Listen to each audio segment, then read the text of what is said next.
The campaign to abolish slavery in the United States had drawn support from all over the world. Abolition was acclaimed as a triumph for all humanity. But soon black Americans would realize that racism had outlived slavery. Near the end of the Civil War, the Northern Union Army had promised 40 acres to each freed slave who would fight the Southern Confederate Army. But the following year, the order was rescinded, and the lands were returned to the white plantation owners of the South, leaving many with no choice but to work for their former masters. They became farm laborers as part of a system known as sharecropping. The way it worked is that a black family would work for a white landlord for a period of a year. And during that time, the family would receive canned goods, food, a plow, mules, animals, seeds, other implements that were necessary to produce a cash crop, let's say cotton. And the split was half, 50-50, minus the costs that had been incurred during the previous growing season by the black family.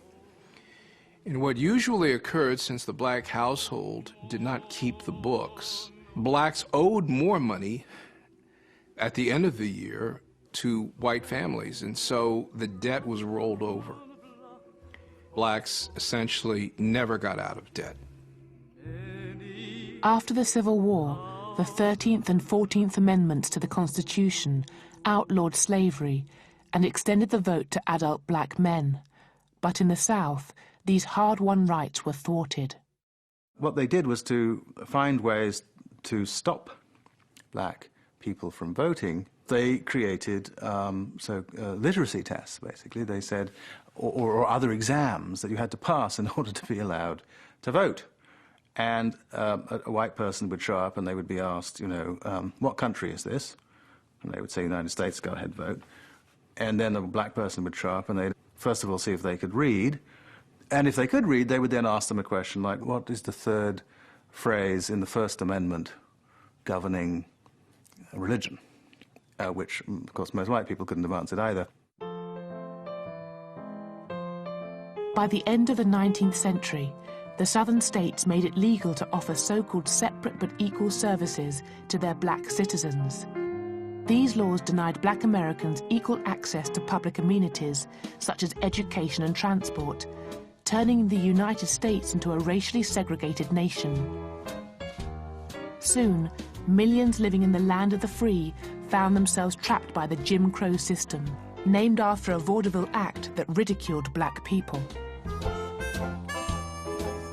The key thing to grasp about the so-called Jim Crow laws is that they were really about enforcing the idea of racial inequality in everyday life.